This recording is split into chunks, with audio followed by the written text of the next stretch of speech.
Hello dear student, myself GK Misra and welcome back in Vidya classes of biology। आज के class में हम लोग माइक्रोब्स को इंडस्ट्रियल प्रोडक्ट के रूप में कैसे उपयोग किया जाता है उसके बारे में बात किया जाएगा। माइक्रोब्स का मतलब होता है सूक्ष्मजीव और इंडस्ट्रियल प्रोडक्ट्स का मतलब होता है औद्योगिक उत्पाद। औद्योगिक उत्पाद का मतलब होता है ना व्यावसायिक उत्पाद, यानी बड़े पैमाने पर उत्पन्न करना। जैसे मान लीजिए सूक्ष्मजीव को अगर हम बड़े पैमाने पे उत्पन्न करेंगे तब ज्यादा से ज्यादा यानी कि व्यावसायिक रूप से हम किसी भी उत्पादों को प्राप्त कर सकते हैं। जैसे कि ये बात यहाँ हो रहा है, अगर मान लीजिए कि आप सूक्ष्मजीव के द्वारा, आप जानते ही हैं एंटीबायोटिक का निर्माण होता है, या फिर सूक्ष्मजीवों का उपयोग करके हम बेवरेजेस यानी कि पेय पदार्थ का निर्माण करते हैं, जैसे रम का, विस्की का, ब्रांडी का, ये सब का जो निर्माण होता है, यानी पेय पदार्थ जितने भी हैं, अल्कोहलिक पदार्थ, ये सभी का निर्माण सूक्ष्मजीव के द्वारा ही होता है। यानी सूक्ष्मजीव जो होता है, चाहे ब्रेड का निर्माण, ये सूक्ष्मजीव के द्वारा ही होता है।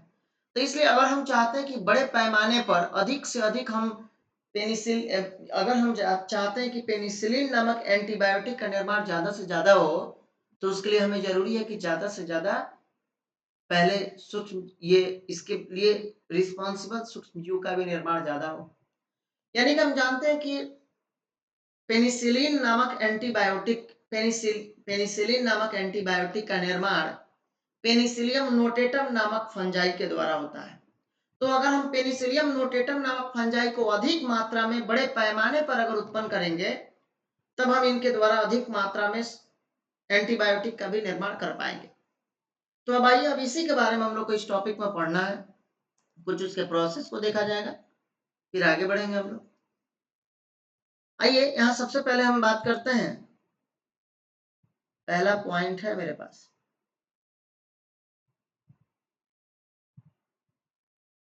जैसे प्रोडक्शन ऑफ बेवरेजेस या एंटीबायोटिक्स। प्रोडक्शन ऑफ बेवरेजेस का मतलब हो गया पेय पदार्थ का उत्पादन करना, या एंटीबायोटिक का उत्पादन करना etcetera on an industrial scale, यानी कि बड़े पैमाने पर, यानी औद्योगिक पैमाने पर। अगर आप औद्योगिक पैमाने पर यानी कि बड़े बड़े कारखानों में औद्योगिक रूप से यानी कि व्यावसायिक रूप से अगर आप बेवरेजेस का यानी कि पेय पदार्थ का उत्पादन करना चाहते हैं, या फिर एंटीबायोटिक को उत्पन्न करना चाहते हैं, तो उसके लिए requires growing microbes in very large vessels. तब उसके लिए आवश्यक होता है कि सूक्ष्मजीवों को भी एक बड़े बर्तन में डेवलप किया जाए, और इसी प्रक्रिया को हम फर्मेंटर कहते हैं। फर्मेंटर को हिंदी में किण्वक कहा जाता है। क्या बोला हमने? प्रोडक्शन ऑफ बेवरेजेस, यानी कि अगर आप पेय पदार्थ का उत्पादन करना चाहते हैं या फिर एंटीबायोटिक का उत्पादन करना चाहते हैं ऑन एन इंडस्ट्रियल स्केल, यानी कि बड़े पैमाने पर या औद्योगिक पैमाने पर, तो उसके लिए requires growing microbes in very large vessels. तब उसके लिए आपको माइक्रोब्स को बहुत बड़े बर्तनों में डेवलप करने की आवश्यकता होगी, और इस प्रक्रिया को हम लोग फर्मेंटर, इस बड़े बर्तन को हम लोग फर्मेंटर कहते हैं, यानी किण्वक कहते हैं, जिसमें हम, जैसे कि आपको यहाँ स्ट्रक्चर में दिखाया गया है, ये सब फिगर में आप देख सकते हैं, ये सब फर्मेंटर है, बड़ा बड़ा बर्तन है जिसके अंदर जीवों को विकसित किया, सूक्ष्म जीवों को विकसित कराया जाता है। जैसा कि आप इसको हिंदी में देख सकते हैं, व्यवसायिक पैमाने पर पेय पदार्थ या एंटीबायोटिक इत्यादि के उत्पादन के लिए सूक्ष्मजीवों को पैदा करने के लिए बड़े बर्तनों की आवश्यकता होती है, जिसे किण्वक कहते हैं। यानी व्यावसायिक पैमाने पर पेय या एंटीबायोटिक इत्यादि के उत्पादन के लिए सूक्ष्मजीवों को पैदा करने के लिए बड़े बर्तनों की आवश्यकता होती है, जिसे किण्वक कहते हैं। ठीक है, बातें समझ में आए? चलिए अब आते हैं नेक्स्ट पॉइंट पे। अब यहाँ पे हम लोग देखेंगे कि किस प्रकार से हम फर्मेंटेशन कराएंगे, यानी किण्वक का उपयोग किस प्रकार से किण्वक किया जाएगा, किण्वक करके हम लोग सूक्ष्मजीवों को कैसे डेवलप कर सकते हैं, उसके बारे में बात करेंगे। सबसे पहली बात, जैसे कि सैक्रोमाइसिस सेरेवेसी, याद रहे हमको, सैक्रोमाइसिस सेरेवेसी जो होता है बाबू, ये बेवर्स ईस्ट है, ब्रेवर्स ईस्ट इसको कहते हैं। इसको आमतौर पे सैक्रोमाइसिस सेरेवेसी को, सैक्रोमाइसिस सेरेवेसी एक ईस्ट का नाम है, यानी कि एक खमीर का नाम है, और इसे आमतौर पर हम लोग ब्रेवर ईस्ट भी कहते हैं। क्या कहते हैं? इसी को ब्रेवर ईस्ट भी कहते हैं। और इसका उपयोग used in the production of, इसका उपयोग होता है किसके उत्पादन में, बेवरेजेस यानी कि पेय पदार्थ के उत्पादन में इसका उपयोग होता है। सैक्रोमाइसिस सेरेवेसी का उपयोग हम पेय पदार्थ के उत्पादन में करते हैं और कैसे करते हैं, by fermenting malted cereal. Malted cereal का मतलब होता है अनाज को, सीरियल मतलब होता है अनाज और माल्टेड का मतलब होता है उबाला हुआ अनाज, यानी अनाज को उबाल कर जैसे अंकुरित हो जाता है ना, पहले उसको उबाल दिया जाए, उबाल कर अंकुरित जब हो जाता है तो माल्टेड सीरियल कहलाता है। अच्छा, तो वही बोल रहा है कि सैक्रोमाइसिस सेरेवेसी जिसको आमतौर पर ब्रेवर ईस्ट कहते हैं, इसका उपयोग क्या चीज के लिए होता है, तो इसका उपयोग पेय पदार्थ को उत्पन्न करने के लिए इसका उपयोग होता है।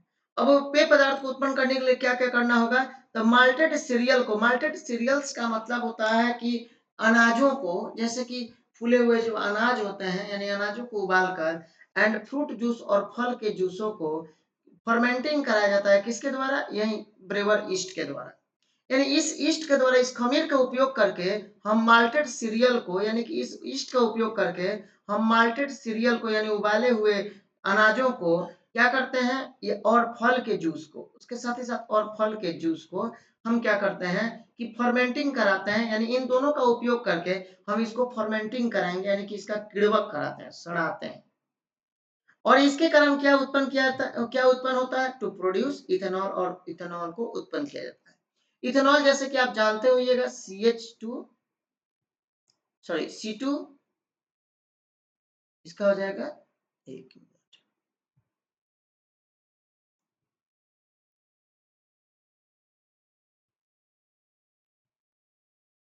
ये होता है क्या C2, चलिए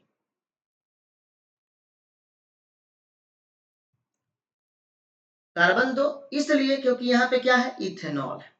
अच्छा, ईथ अगर है तो C2 होता है, C2H5 हो जाएगा, C2H5 और OH, C2H5 OH, ठीक है। C2H5OH जो हो गया ये इथेनॉल का फॉर्मूला है, ये फॉर्मूला याद रखेंगे। चलिए नेक्स्ट पॉइंट पे बात है, यानी ये बात तो समझ में आ गया सर कि सैक्रोमाइसिस सेरेवेसी को उपयोग करके हम लोग, सैक्रोमाइसिस सेरेवेसी यानी कि एक ब्रेवर ईस्ट है जिसका उपयोग करके हम उबाले हुए अनाज को और फल के रसों को, फल के जूस को हम अगर फर्मेंटिंग करा दे, किण्वक करा दे, तो इसके द्वारा इथेनॉल यानी कि पेय पदार्थ उत्पन्न हो जाएगा, जैसे इथेनॉल, वाइन और बियर ये सब उत्पन्न हो जाएगा। ठीक है, क्लियर है। चलिए उसके बाद wine and beer are produced without distillation.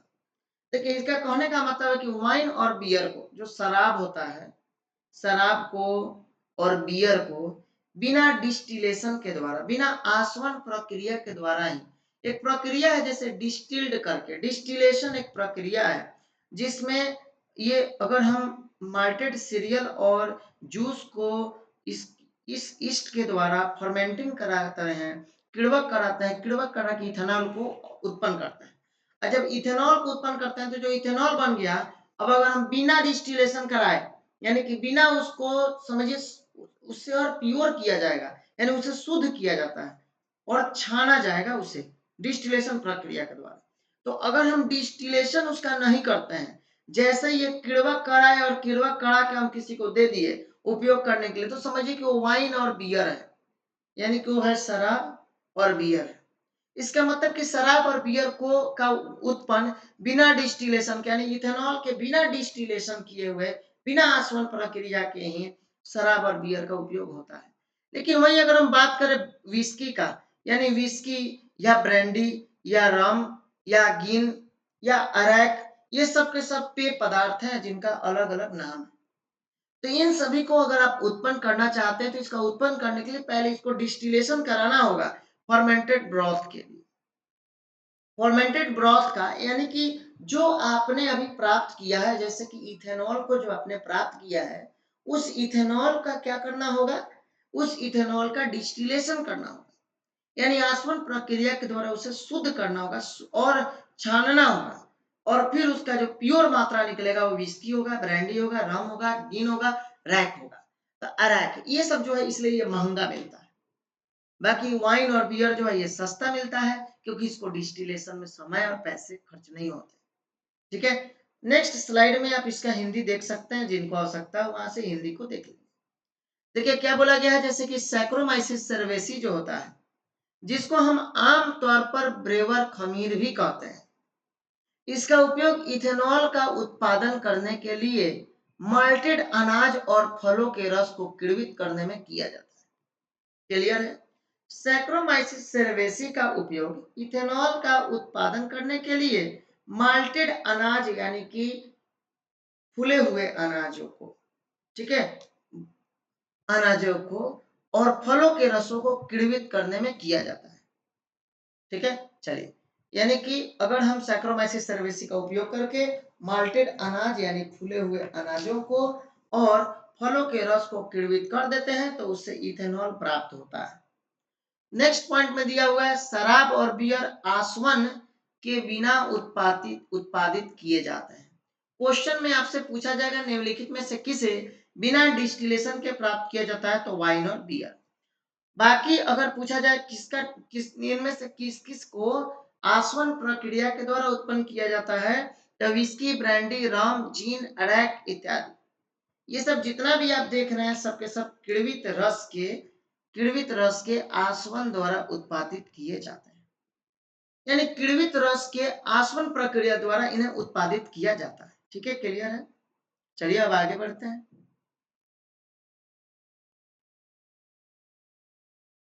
Okay, next question पे, नेक्स्ट टॉपिक पे हम लोग आते हैं। अगला टॉपिक अपना एंटीबायोटिक का निर्माण। अभी हमने आपको बताया था कि हम किसको उत्पन्न कर रहे थे अभी, जैसे कि किण्वित पेय पदार्थ कैसे उत्पन्न करते हैं, यानी पेय पदार्थ को किण्वित कर कैसे किण्वित किसके किण्वन से पेय पदार्थ को उत्पन्न किया जाता है, ये सब बातें हो गई। अब हम लोग एंटीबायोटिक का निर्माण के बारे में देखेंगे, यानी कि एंटीबायोटिक का निर्माण कैसे होता है। देखिए एंटीबायोटिक जो है, सबसे पहले कुछ बातों को इसमें समझ लिया जाए। एंटीबायोटिक एंटीबायोटिक जो है is formed by two Greek word. Antibiotic दो ग्रीक शब्दों से मिलकर बना होता है। अब ये बात आता है कि दो ग्रीक शब्द कौन कौन से हैं, तो याद रखेंगे एंटी और दूसरा बायोटिक। ठीक है, ये पहला पॉइंट को ध्यान में रखना है। Antibiotic is formed by two Greek word, यानी एंटीबायोटिक दो ग्रीक शब्दों से मिलकर बना होता है। अब बात आता है कि ये कौन से ग्रीक शब्द है, दो किस ग्रीक शब्द से मिलकर बना हुआ है, तो क्या बोलिएगा सर, एंटी और बायोटिक। दूसरे नंबर में आप देखेंगे एंटी का मतलब क्या होता है सर, एंटी का मतलब होता है अगेंस्ट। एंटी का मतलब क्या होता है, अगेंस्ट यानी के विरुद्ध। एंड बायो का मतलब क्या होता है, लाइफ यानी जीवन के विरुद्ध। इसका मतलब क्या हुआ, जीवन के विरुद्ध। पर ये बात याद रखिएगा, किसके जीवन के विरुद्ध, टुगेदर दे मीन, यानी कि एक साथ दोनों को मिलाकर इसका मतलब होता है अगेंस्ट लाइफ यानी जीवन के विरुद्ध। पर यह पता होना चाहिए कि जीवन के विरुद्ध किसके लिए, हम लोग के लिए नहीं, ये सूक्ष्म जीवों के लिए यानी कि माइक्रोब्स के लिए ये जीवन के विरुद्ध होता है। एंटीबायोटिक दो शब्दों से मिलकर बना हुआ है, कौन कौन सर, पहला नंबर में एंटी और दूसरे नंबर में बायोटिक। ठीक है, दूसरे नंबर में बायोटिक। तो एंटी का मतलब क्या होता है, यानी विरुद्ध, अगेंस्ट। और बायोटिक का मतलब क्या होता है, बायोटिक का मतलब सॉरी हाँ, एंटी का मतलब होता है विरुद्ध यानी अगेंस्ट, और बायोटिक का मतलब होता है लाइफ यानी कि जीवन। इसका मतलब क्या, जीवन के विरुद्ध एक साथ मिला दिया जाए तो इसका मतलब क्या हो जाएगा, जीवन के विरुद्ध काम करने वाला एंटीबायोटिक है। तो ये जीवन के विरुद्ध किसके, तो सर ये सूक्ष्म जीवों के जीवन के विरुद्ध काम करने वाला है, सूक्ष्म जीवों के जीवन के विरुद्ध।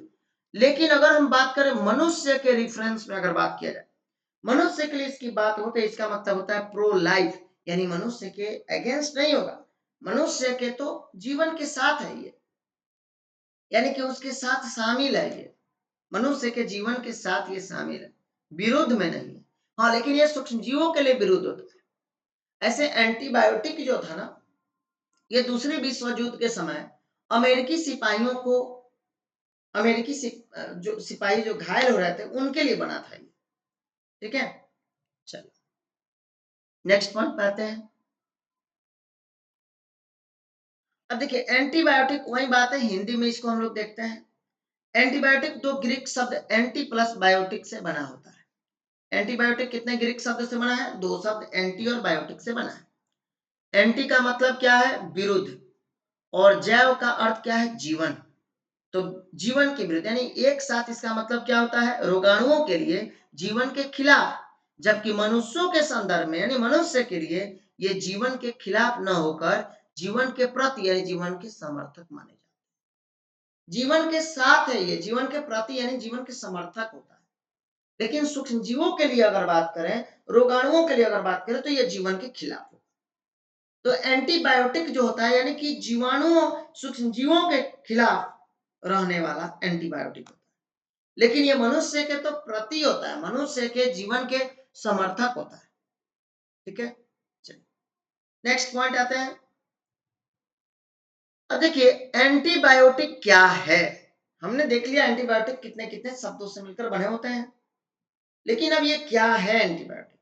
तो देखिए antibiotics are chemical substances produced by some microbes and can kill or retard the growth of pathogen. Antibiotic जो होता है ये केमिकल सब्सटेंस होता है, यानी कि ये केमिकल सब्सटेंस का मतलब होता है कि ये रासायनिक पदार्थ होता है। एंटीबायोटिक क्या है सर? एंटीबायोटिक रासायनिक पदार्थ होता है जो कुछ सूक्ष्म जीवों के द्वारा उत्पन्न होता है। ये कुछ सूक्ष्म जीवों के द्वारा उत्पन्न होता है and that can kill or retard the growth of pathogen. और ये सूक्ष्म जीवों को मार सकता है या उनके वृद्धि को रोक सकता है। सूक्ष्म जीवों के वृद्धि को ये क्या कर सकता है? They can kill or retard the growth of pathogen. ये या तो ग्रोथ को मार सकता है या फिर उनके ग्रोथ को रिटार्ड कर सकता है, रोक सकता है, पैथोजन को पनपने से बचा सकता है। ठीक है, तो ये होता है एंटीबायोटिक। एंटीबायोटिक एक ऐसा रासायनिक पदार्थ होता है जो कुछ सूक्ष्म जीवों के द्वारा उत्पन्न होता है, जो सूक्ष्म जीवों के वृद्धि को मार सकता है या रोक सकता है। इसका उपयोग जो है कुछ बहुत खतरनाक बीमारियां हैं जिसके लिए भी होता है। जैसे अगर हम लोग बात करें यूज टू ट्रीट, इसका उपयोग प्लेग के निर्माण में होगा, प्लेग के उपचार में होगा। उपिंग कॉफ, काली खांसी जो होता है उसके खिलाफ में होगा, उसके यानी कि उपचार के लिए होगा। डिप्थेरिया जो हो गया, लेप्रोसी कुष्ठ रोग जो हो गया इत्यादि, इन सभी के लिए भी इसका उपयोग होता है। चलिए नेक्स्ट पॉइंट में अब इसका हिंदी हम लोग एक बार समझते हैं। एंटीबायोटिक्स कुछ रोगाणुओं द्वारा उत्पादित रासायनिक पदार्थ है। एंटीबायोटिक क्या है? एंटीबायोटिक कुछ रासायनिक पदार्थ यानी एंटीबायोटिक कुछ रोगाणुओं द्वारा यानी सूक्ष्म जीवों द्वारा उत्पन्न होने वाला रासायनिक पदार्थ है जो रोग जनकों के विकास को मार या मंद कर सकता है, धीमी कर सकता है। अच्छा, इसका उपयोग प्लेग, काली खांसी, डिप्थीरिया, कुष्ठ रोग इत्यादि के इलाज करने के लिए किया जाता है।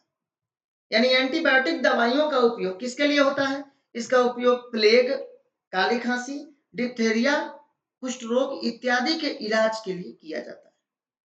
ठीक है, चलिए अब आते हैं हम लोग नेक्स्ट टॉपिक पे। एंटीबायोटिक में जैसे कि सबसे पहला जो एंटीबायोटिक बना था, ये आपको पता है, सबसे पहला सर जो एंटीबायोटिक बना था उसका नाम था पेनिसिलिन।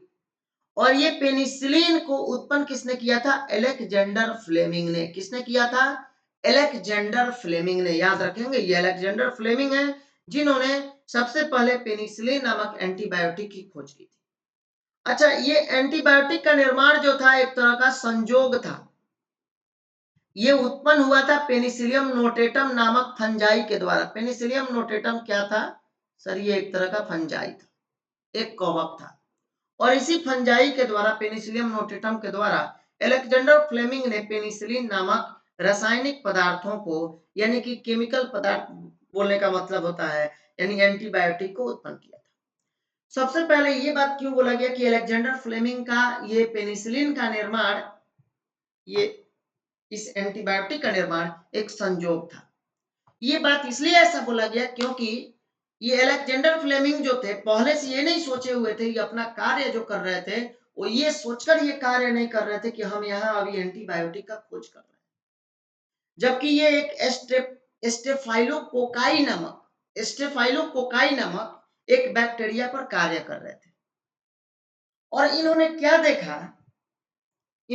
देखा कि स्टेफाइलोकोकाई नामक जीवाणु जो है ये कुछ कल्चर प्लेट पर ग्रो नहीं कर रहा था, कुछ कल्चर प्लेट पर ग्रो नहीं कर रहा था स्टेफाइलोकोकाई। अभी स्टेफाइलोकोकाई पर ये वर्क कर रहे थे। जो स्टेफाइलोकोकाई एक तरह का जीवाणु है, स्टेफाइलोकोकाई जीवाणु पर कार्य कर रहे थे। तब उन्होंने क्या देखा कि कुछ इनका जो कल्चर प्लेट था जिस पर ये कार्य करते हैं, ठीक है, जिस पर ये वर्क कर रहे थे, उस कल्चर प्लेट पर ये बैक्टीरिया जो है ग्रो नहीं कर रहा था। फिर इनको ये शक हुआ कि हो सकता है कुछ तो यहाँ पे रासायनिक पदार्थ है, सॉरी कुछ तो है यहाँ जिसके कारण कुछ ये डेवलपमेंट यहाँ इसका स्टेफाइलोकोकाई नामक बैक्टीरिया का नहीं हो रहा है। तब उन्होंने क्या पाया कि पेनिसिलियम नोटेटम नामक वहां पे कवक ग्रो किया हुआ था, और जिस जगह पे पेनिसिलियम नोटेटम नामक कवक ग्रो किया था, ये पेनिसिलियम नोटेटम नामक फंजाई जहां ग्रो किया था, उस जगह पे किसी भी प्रकार का ये बैक्टीरिया का निर्माण नहीं हो रहा था। यानी स्टेफाइलोकोकाई पर जो कार्य कर रहे थे, ये बैक्टीरिया वहां ग्रो नहीं कर रहा था। यानी कि फिर ये बात याद रखेंगे, सबसे पहला जो एंटीबायोटिक बना था उसका नाम था पेनिसिलिन। यानी कि first antibiotic discovered by Alexander Fleming, यानी सबसे पहला एंटीबायोटिक था जिसका खोज अलेक्जेंडर फ्लेमिंग के द्वारा किया गया था। उन्होंने क्या ऑब्जर्व किया, अगर बात करें कि ये ऑब्जर्व डेट, उन्होंने क्या ऑब्जर्व किया, उन्होंने देखा कि स्टेफाइलोकोकाई नामक bacteria could not grow around a mould. यानी कि उन्होंने क्या देखा कि स्टेफाइलोकोकाई नामक ये जीवाणु पेनिसिलियम नोटेटम नामक फंजाई के आसपास ग्रो नहीं कर रहा था। मोल्ड का मतलब हुआ फंजाई, कवक है एक तरह का। तो इसका मतलब है कि पेनिसिलियम नोटेटम नाम जो है ये एक मोल्ड है, यानी कि फंजाई है जिसके आसपास में स्टेफाइलोकोकाई नामक बैक्टीरिया डेवलप नहीं कर रहा था, ग्रो नहीं कर रहा था।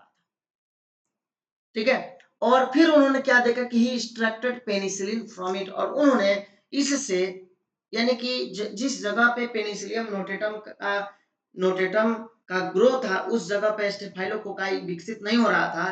फिर उन्होंने पेनिसिलियम नोटेटम नामक कवक से पेनिसिलिन नामक ये केमिकल पदार्थ को प्राप्त किया, और फिर उसका नाम इन्होंने क्या रखा कि पेनिसिलिन जो है एक तरह का एंटीबायोटिक। बात समझ में आया?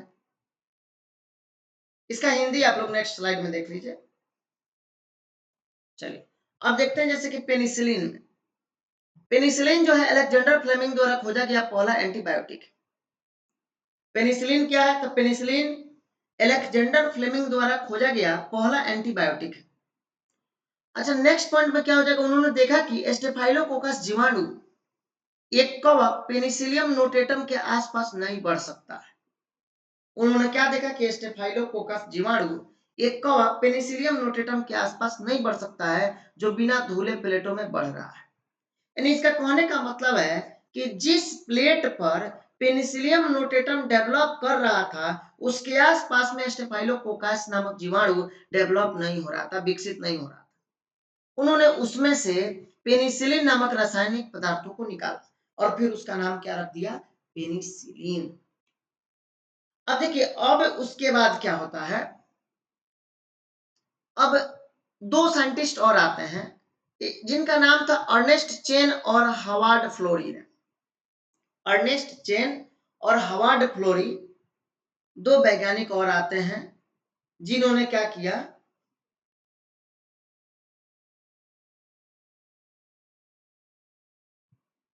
एक मिनट,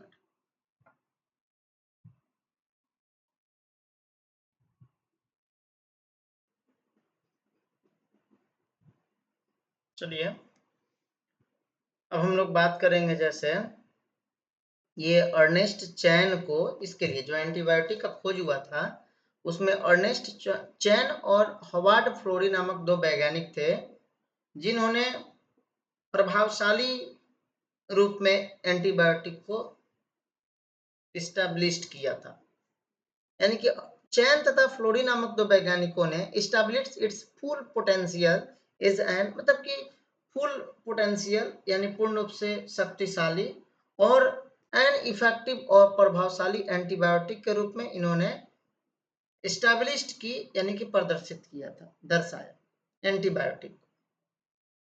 और इस कारण से फ्लेमिंग साहब को, चैन साहब को और फ्लोरी साहब को, ये तीनों के तीनों अवार्डेड हुए थे। इन तीनों को सम्मानित किया गया था सन 1945 ईस्वी में नोबेल प्राइज देकर। जैसा कि आप इसको हिंदी वाला नेक्स्ट स्लाइड में देख सकते हैं कि अर्नेस्ट चैन और हवार्ड फ्लोरी ने इसकी एक शक्तिशाली और प्रभावशाली एंटीबायोटिक के रूप में पुष्टि की। यानी अर्नेस्ट चैन और हार्वर्ड फ्लोडी ने ये जो एंटीबायोटिक दिया गया था अलेक्जेंडर फ्लेमिंग के द्वारा, उसका एक शक्तिशाली और प्रभावशाली एंटीबायोटिक के रूप में पुष्टि किया। और इस कारण से फ्लेमिंग साहब को, चैन साहब को और फ्लोरी साहब को, ये तीनों ही वैज्ञानिकों को सन 1945 ईस्वी में नोबेल पुरस्कार के द्वारा सम्मानित किया गया था। ठीक है, क्लियर है ये? चलिए नेक्स्ट पॉइंट पे आइए। अब ये जो एंटीबायोटिक था, ये एंटीबायोटिक का उपयोग आखिर हुआ कब? तो दिस एंटीबायोटिक वाज एक्सटेंसिवली का मतलब होता है विशेष रूप से, यानी कि बड़े पैमाने पे।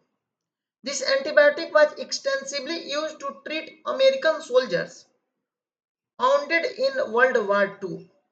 यानी इसका मतलब होता है कि इस एंटीबायोटिक का इस्तेमाल विश्व युद्ध II में, यानी दूसरी विश्व युद्ध में घायल हुए अमेरिकी सैनिकों के इलाज के लिए बड़े पैमाने पर उपयोग किया गया था। बात समझ में आया? यानी कि इस एंटीबायोटिक का उपयोग किसके लिए कब हुआ था? तो इस एंटीबायोटिक का उपयोग द्वितीय विश्व युद्ध में घायल हुए अमेरिकी सैनिकों के इलाज के लिए बड़े पैमाने पर उपयोग किया गया। हो जाएगा? चलिए अब नेक्स्ट पॉइंट हम लोग आएंगे कि माइक्रोब्स का उपयोग जो है, अभी माइक्रोब्स का इंडस्ट्रियल प्रोडक्ट्स के बारे में रूप में ही हम लोग जान रहे हैं, लेकिन अब यहाँ हम लोग को बात करना है कि इसका उपयोग केमिकल्स के निर्माण में, यानी रासायनिक पदार्थों के निर्माण में, इंजाइम के निर्माण में और अन्य बायोएक्टिव मॉलिक्यूल के रूप में कैसे होता है। यानी रासायनिक पदार्थों के निर्माण में या फिर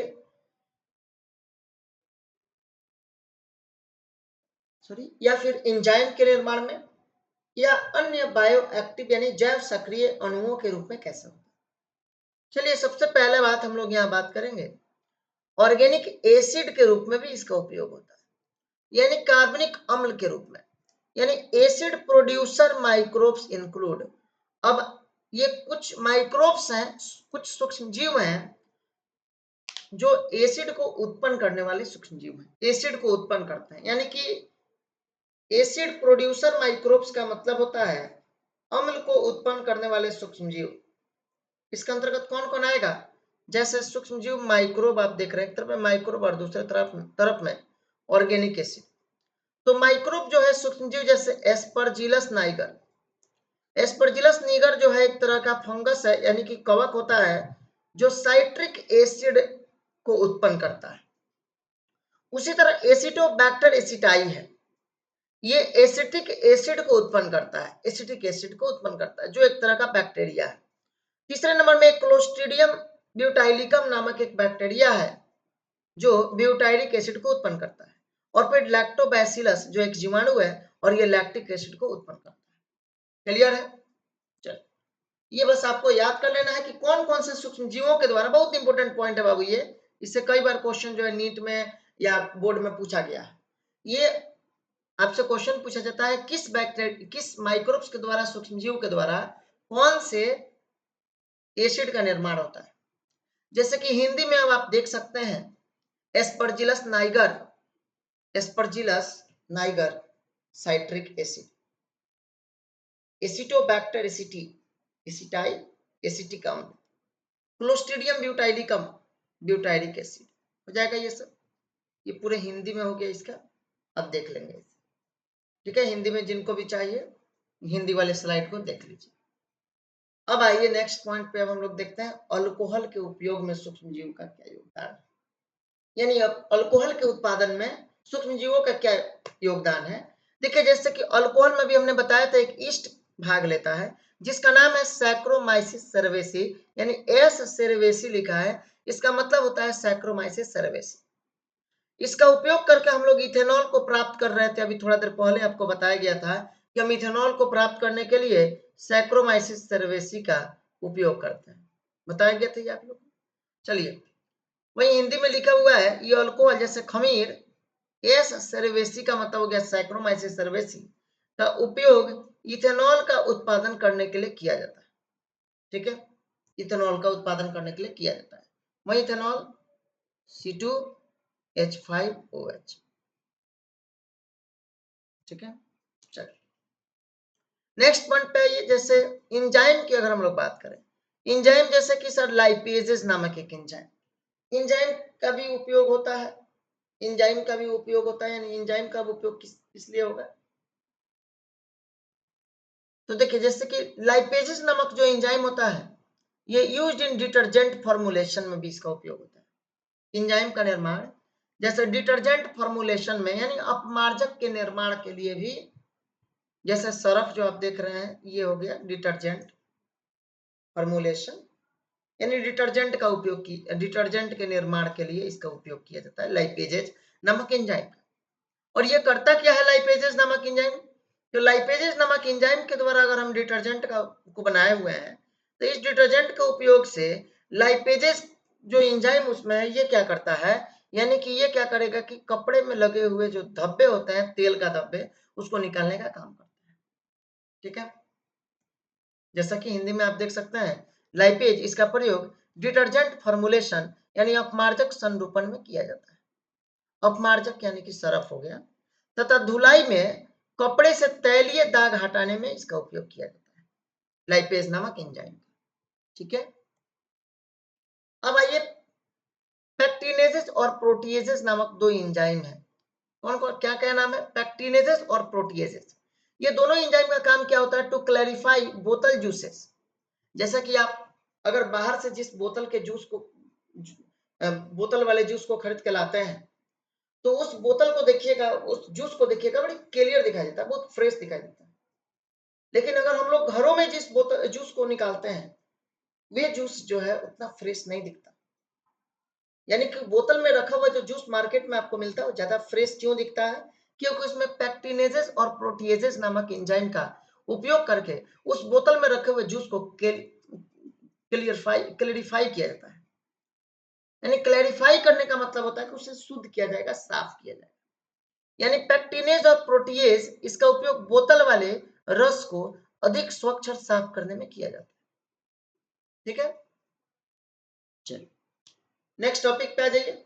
अब देखिएगा ये है स्ट्रिप्टोकाइनेज का काम क्या होता है। स्ट्रिप्टोकाइनेज जो है प्रोड्यूस्ड बाय स्ट्रिप्टोकाइनेज, ये भी एंजाइम है। और स्ट्रिप्टोकाइनेज ये ऐसी जिसमें लगा हुआ एंजाइम समझ लीजिएगा। स्ट्रिप्टोकाइनेज का जो उत्पादन होता है ये स्ट्रिप्टोकोकस नामक जीवाणु के द्वारा ये उत्पन्न होता है। स्ट्रिप्टोकाइनेज नामक एंजाइम स्ट्रिप्टोकोकस नामक बैक्टीरिया के द्वारा उत्पन्न होता है, जिसका उपयोग क्लॉट बस्टर के रूप में होता है। क्लॉट बस्टर का मतलब क्या होता है? तो क्लॉट बस्टर का मतलब होता है थक्का अस्फुटन। थक्का अस्फुटन का मतलब होता है कि जैसे जो हार्ट अटैक वाले रोगी होते हैं तो हार्ट अटैक वाले रोगियों में खून का धब्बा जम जाता है। तो हार्ट अटैक वाले रोगियों से जो खून के धब्बे धब्बे जो जमे हुए होते हैं उस खून के धब्बे को हटाने के लिए हम स्ट्रिप्टोकाइनेज नामक एंजाइम का उपयोग करते हैं। यह स्ट्रिप्टोकाइनेज नामक एंजाइम क्या करता है सर? ये स्ट्रिप्टोकाइनेज नामक एंजाइम ये स्ट्रिप्टोकोकस नामक जीवाणु के द्वारा स्ट्रिप्टोकोकस नामक जीवाणु के द्वारा उत्पन्न होता है, जिसका काम होता है कि जिसको भी अगर मायोकार्डियल इन्फ्रैक्शन हुआ है, मायोकार्डियल इन्फ्रैक्शन का ही दूसरा नाम है हार्ट अटैक, यानी अगर किसी को हार्ट अटैक आया हुआ है तो हार्ट अटैक वाले व्यक्तियों में क्या होता है कि रुधिर वाहिका में यानी ब्लड वेसल्स में रक्त का क्लॉट बन जाता है। तो उस रक्त के क्लॉट को हटाने के लिए क्लॉट बस्टर यानी कि थक्का स्फुटन के रूप में, थक्का स्फुटन के रूप में स्ट्रिप्टोकाइनेज नामक एंजाइम का उपयोग किया जाता है।